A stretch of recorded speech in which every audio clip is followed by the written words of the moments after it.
Welcome everybody to this installment of In Conversation With. Today we are having a follow-up conversation with Sarah Mitchell from King's Agri-Seed. Welcome back, Sarah.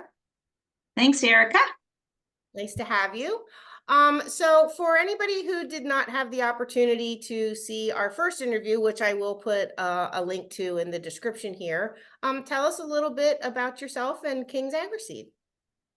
Well, I'll start with King's Agri-Seeds because that's probably the most important thing. Is King's Agri-Seeds is a licensed seed seller of a lot of different agronomic crops. In our footprint, we serve farmers from Virginia to Maine. We have about 175 dealers in those areas, so we can really concentrate on what works in those regions. We have different crop strategies for Virginia, say, and even coastal Virginia versus the mountains of Virginia. Buffalo is different than the Adirondacks. So we have farmers, and we also have King's representatives that understand that market, understand those soil conditions, and understand what those farmers need in that area. And so we really tailor our entire portfolio towards regionality and making sure that our varieties, A, are solid, and B, that they work in rotation with a farmer's key goals. So in other words, we want to make sure that that farmer has good seed and it works according to their plan. Nice. And you and King's have been doing hemp for quite a few years now, right? Yeah, since 2019. Tim put his first plants of cherry wine in the ground in 2019. And then we launched, actually, he also was working with grain industrial hemp varieties at that time too. And in 2020, that's when he brought on the phylos genetics with auto CBD. In 2021, we worked with another company for bigger, larger, more potent photosensitive varieties.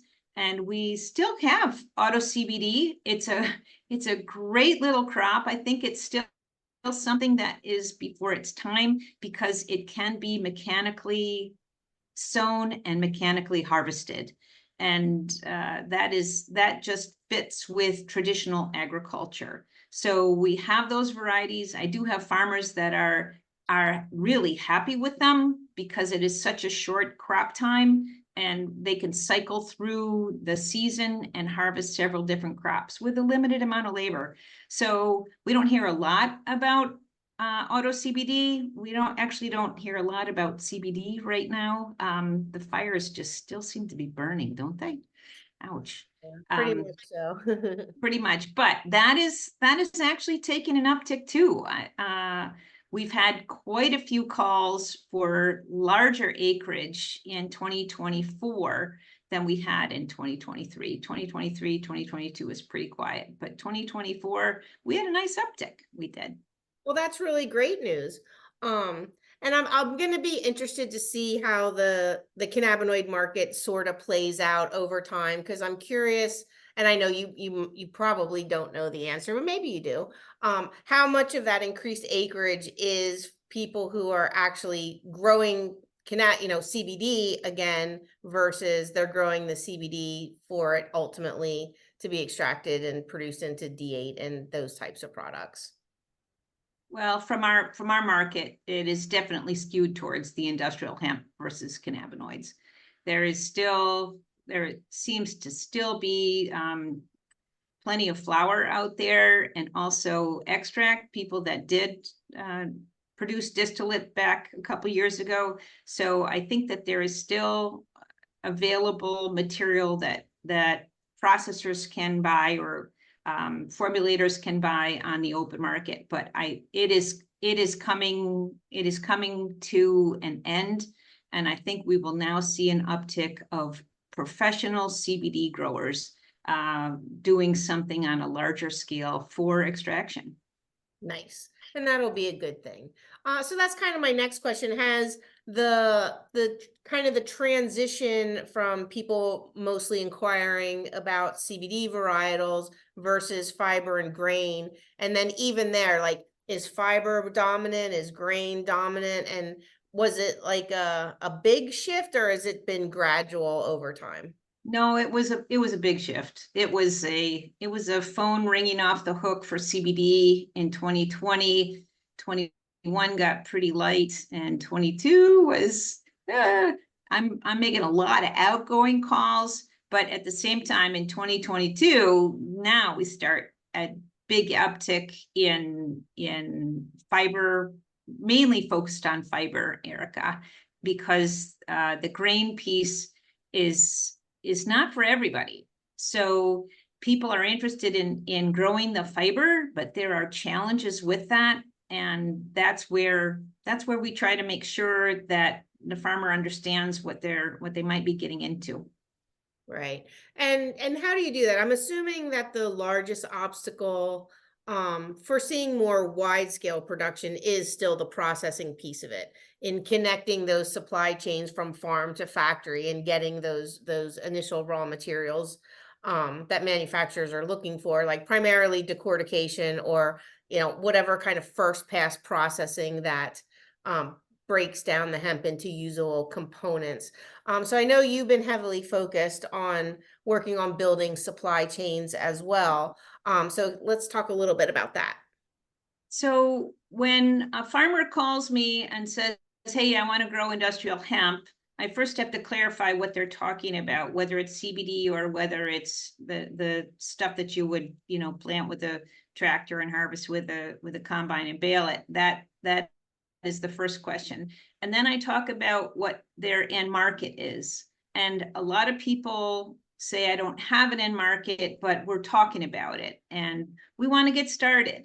And that is a very good thing to do, to get started, because I have worked with traditional farmers who just this past week, looking at a crop that isn't exactly going according to plan.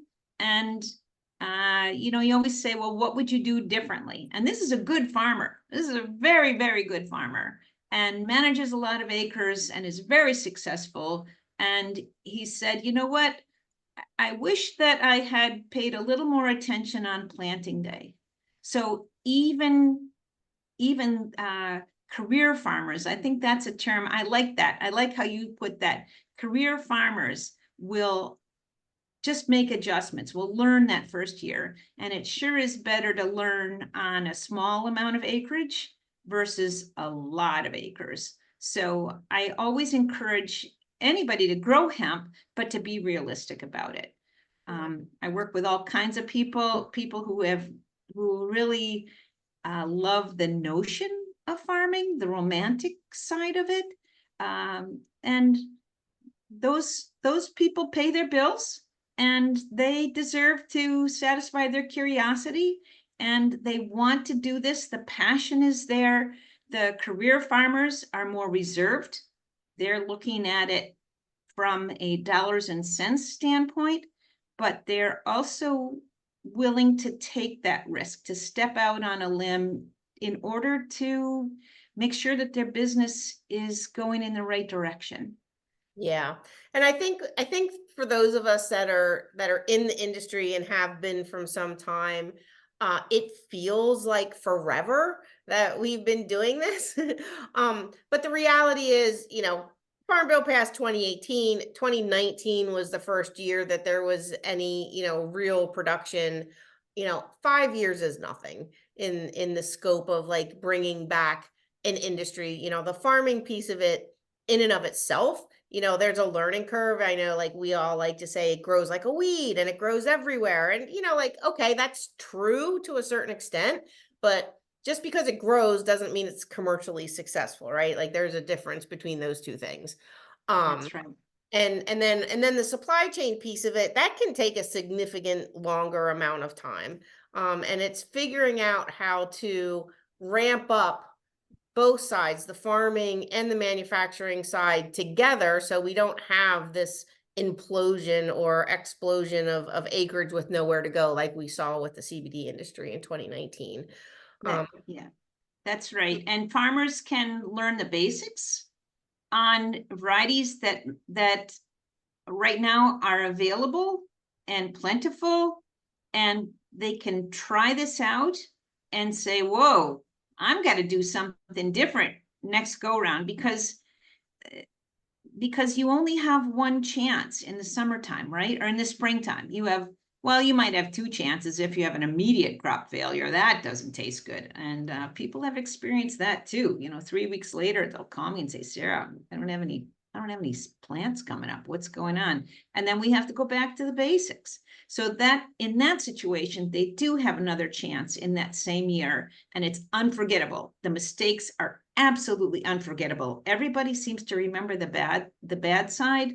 We got to write down the good stuff though. Take good notes, keep track of the weather, the equipment that you use, the variety that you used, how deep it was planted, what the settings were on the planter. All of those things require really, especially at the beginning, good attention to detail. But yeah, we only have one chance at this. And so to work out those, I guess I call them rookie mistakes, but truthfully, each spring is different. Every spring is different. So when you think about last year in May, it was very, very, very dry and very, very, very hot. And we had a window in April, and then we had a window like June 15th.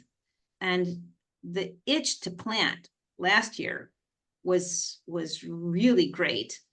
People wanted to plant in May because that's when you're supposed to plant, right? And people who did plant in May, King's Agra seeds, we had some erratic emergence as a result of that. Had we waited for 2 or 3 weeks, we would have had better soil moisture and probably a more uniform crop.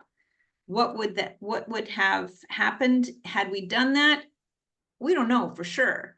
But this year, this spring, we had rain event after rain event in May, at least in our area. And it was very localized. We've had rain every couple of days. We brought that planter out 3 times in May, intending to plant on that day. And twice we headed back to the barn with the planter. And I want to tell you, I wanted to get that crop in the ground. The first time that we went out, our other agronomists, they were ready to go. And I looked at it and I said, I don't think so. I really don't think so. And then the second time I was ready to go, I'm like, we got to go. It's May. We have to plant. And they said, no, Sarah, it's not right. And then finally on June the 6th, not an ideal planting date according to the calendar, but it was a good date for the soil moisture. And even then it was a little bit dicey, but Right. So no 2 seasons are the same. And then when you add in that you only get really one chance to do it, this is a long learning curve. And so my advice to anyone who calls about industrial hemp is to get started so that you can say, whoa, this is what I'm going to do differently next time.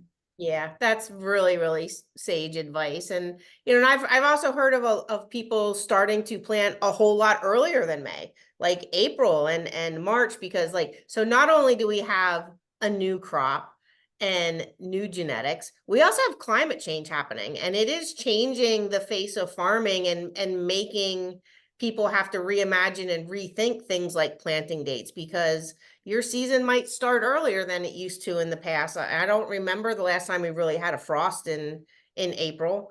So those are all kind of things that make it challenging, on top of the whole regionality piece of it as well. So you said that you encourage your career farmers to keep track of things like their planting date and their depth and things of that nature. Are they sharing that data with you to help you kind of determine what varieties might be best for, say, Virginia versus Maine? Or how do you collect your kind of the wealth of knowledge that you do have? What we're finding is that each farm is different. I think everybody knows that. planting depth can really vary. What we learned last year was planting depth is not as important as finding that line of soil moisture. And you can see it. It's a different coloration. The soil gets a little bit darker. And as opposed to being on the dry side, we found that soil moisture is more important than depth for industrial hemp. I will say that for grain and fiber varieties.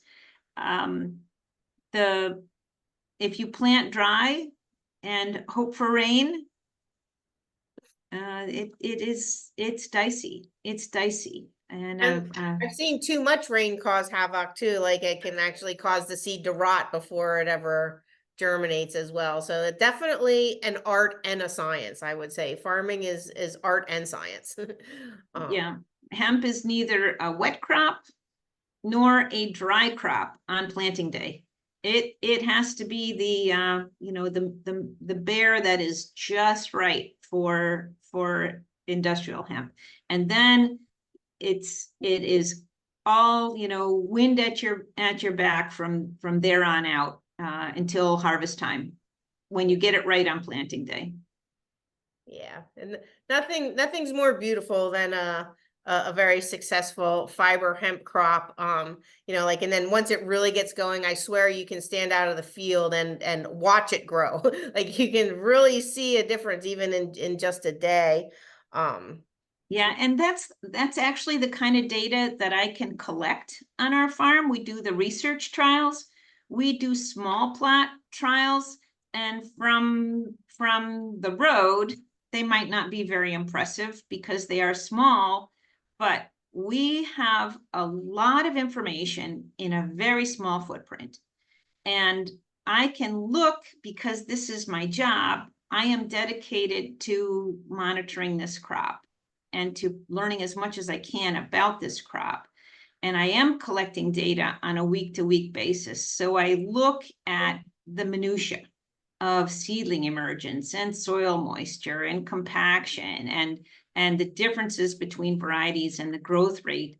And when the male flowers appear, when the female flowers appear, when is this crop ready? When will it be ready, at maturity, in order to help a farmer plan? If we can harvest a crop in August, we have another opportunity to plant in August, September.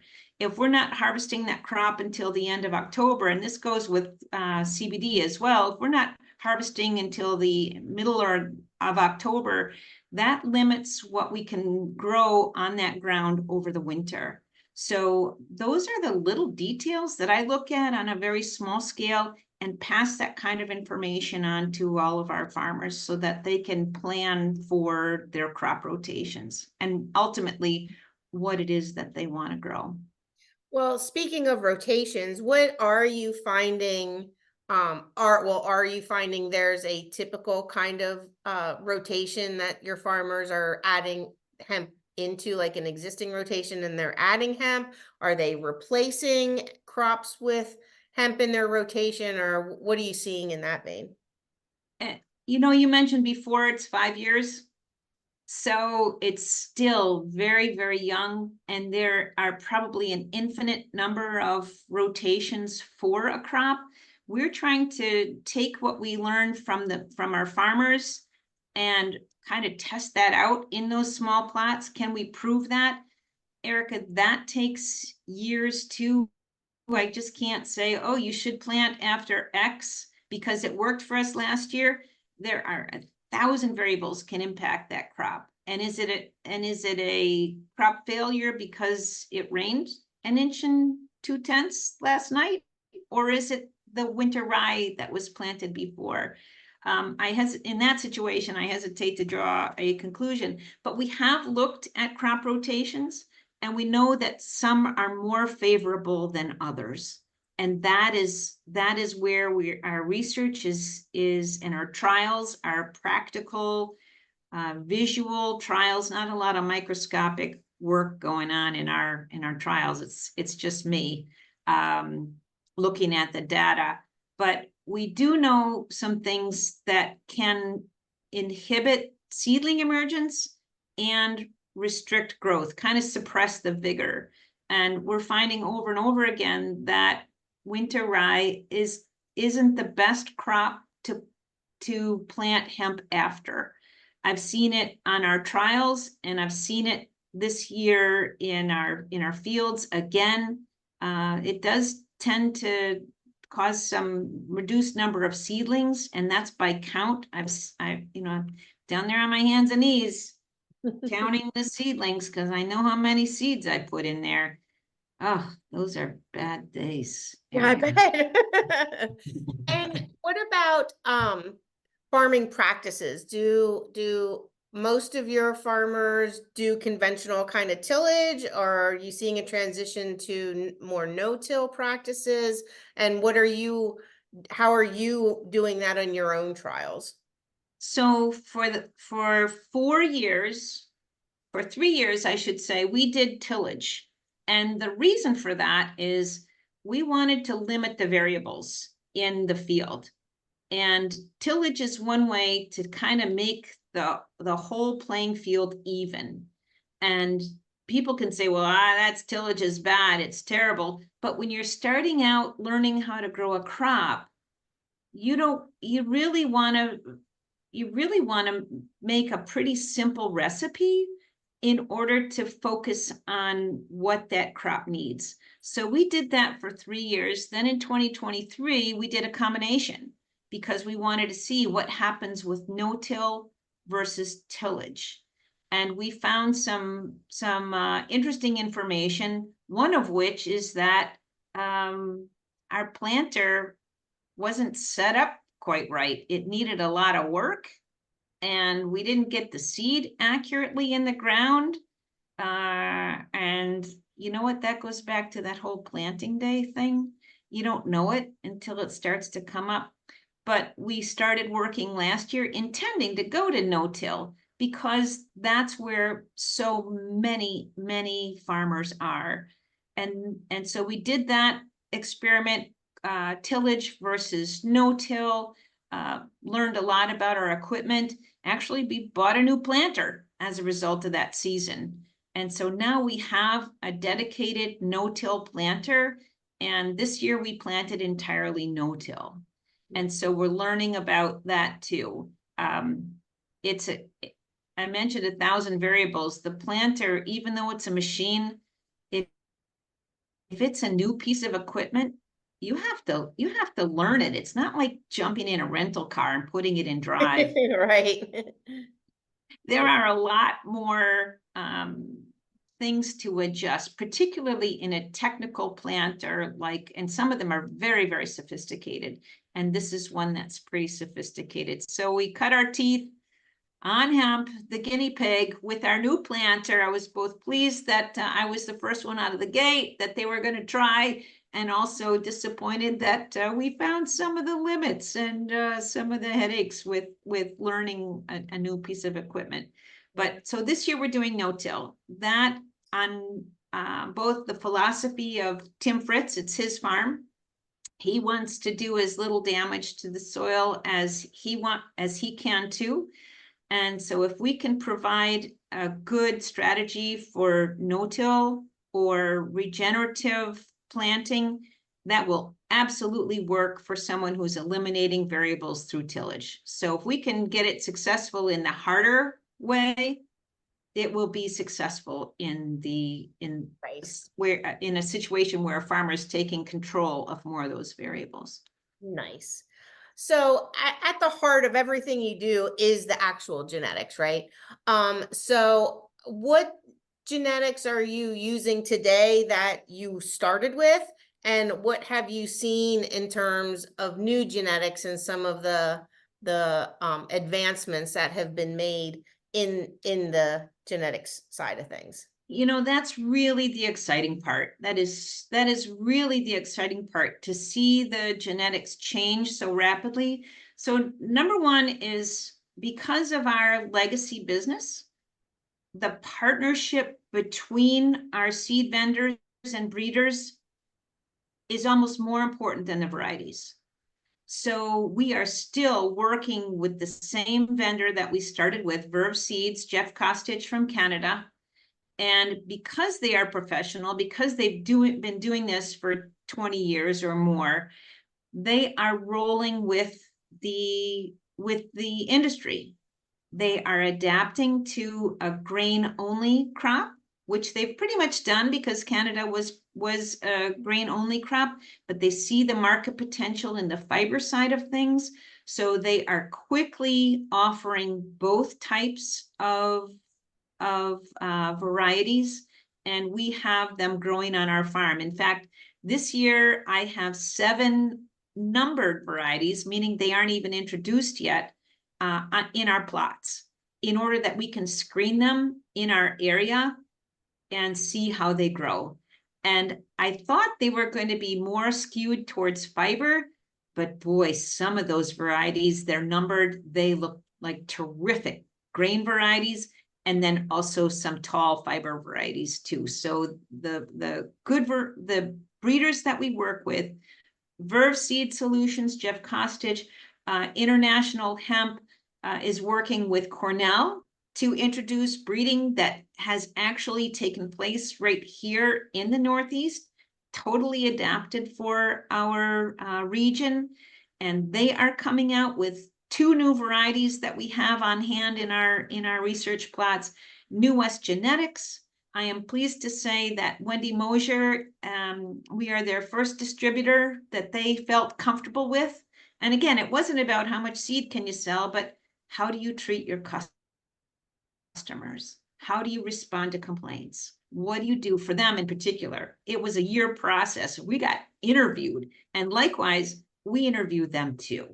Good. So the partnership between our vendors is really important, and they all take my calls and help me out. I've had them on calls triangulated with our farmers, so they can hear from the horse's mouth what's, if they have an issue or have questions about a variety. But we work with very, very good breeders. That has to give your customers a lot of comfort as well, because not only do they have you on their front line, they know that what's behind you is good and reputable as well, which is fantastic. So what are you seeing in terms of the goals of new genetics? Is it making them more suitable for various reasons? Is it increased yields? Is it better germination rates? Kind of all of the above? What kind of trends are you seeing? I am seeing certainly vigor in the field. And by vigor, I mean early rapid growth. So the hybrids that are coming out are one of the first varieties that we had was Bielobreski. That is a Polish variety, and International Hemp is a distributor for that. Bielobreski was my go-to recommendation for any first-time farmer, because I knew that for them, it would be vigorous right out of the gate. One of the earliest emergers from the soil. And Erica, the difference between germination and emergence is really important. We can have 94% germinating seed, and I've seen this 94% in our tests. And I've proven it in my own Ziploc bag on my desk and counted it and the whole thing. But in the field, if something happens in the field, if we get 1.25 inches of rain, if it's planted 1/4 inch deep or scattered on the soil, that is not germination. That is seedling establishment, which leads to a stable plant population. So I just want to draw that distinction. Germination is critical, but plant stand is what will wind up in the combine. That's really the plant population is what ultimately the farmer will harvest. So vigor is very, I can see a difference already. When we grew New West Genetics varieties right out of the gate, I just practically applauded, because not only did they come up rapidly, but they all rose just like this. Just like this. It wasn't a, oh yes. And so vigor, plant uniformity, when you're looking at a 8-foot crop and your seed head might start at 3.5 feet or 7 feet, that farmer's got to he has to make a decision. She has to make a Get your decision. combine. Yeah. How much, of this material am I going to shoot through the combine? Ideally, the seed head is all at the same place. So the Yep, combine can be set right here and take a minimum amount of straw through that combine. So yes, uniformity, vigor, um, timing. I'm seeing timing from early August maturity to late September maturity. So it is getting more dialed in, and I expect it will continue to be that way. that's excellent. I know we kind of started the conversation talking a little bit about the cannabinoid, like autoflower varieties. Do you see any scenario where we'll have kind of auto flowering fiber and grain varietals that will make the plant like less photosensitive to give you the ability to plant later in the season without it, emerging and then going to flower right away, or no? Uh, that is probably my first request of our breeders is I want an autoflower variety. And there are a couple of reasons for that. And I think they're working on it, but I don't know that it's there quite yet. One of the reasons is that autoflowers can be grown just about anywhere across our latitude, whether it's in Georgia or whether it's in New York. So in that respect, a processor can then say, I can get that variety from just about anywhere and have a consistent final product. I don't know that autoflowers will be a fiber type variety, but on the grain side, that would be wonderful. It also gives the farmer that option to say, to look at the calendar and look at the weather and say, you know what, I'm going to wait. But what's critical for farmers is consistency and consistent emergence, consistent yield, consistent harvest date. And those are the things that are important to the processor too, and the manufacturer. The processor being the company that's in the middle that separates the plant into those different components. They don't have a lot of latitude because they're operating machinery. Machinery can be pretty inflexible. So understanding the qualities of that fiber or understanding the amount of oil or the size of the seed for grain processing purposes, those are really important for the processor and the manufacturer to understand. And that drives it all the way back to the variety. What are the tolerances of the final product? Because they're probably pretty narrow. And how do we gear our plant breeding to meet those requirements? That's where the breeder comes in. So if I can get the two ends talking to each other, I know that our professional breeders can dial in the varieties that we get what we want. A vigorous, uniform crop for our farmers that delivers the quality of fiber or grain that the processor and the manufacturer need. I know that we can do that. That's beautiful. And I can think of no perfect way to kind of wrap this up because that's kind of it in a nutshell. So, anybody out there listening, if you're looking to purchase hemp seed, you know where to go, where you're going to get, exceptional service and exceptional knowledge and a whole host of fantastic genetics, to boot. I really look forward to continuing to see how this side of the industry evolves. I thank you for your great work on this side of things and helping to figure out and having the patience to go out there and do the counting of the plants and all of the things that go into making sure that we're going to have a successful industry. So Sarah, thank you so much for joining us. I hope we do this again next year as well, because I know you're going to have more fantastic updates probably year over year. You know what? Tim texted me this morning and he said, Sarah, we're gonna plant your hemp on the current buckwheat field that we have.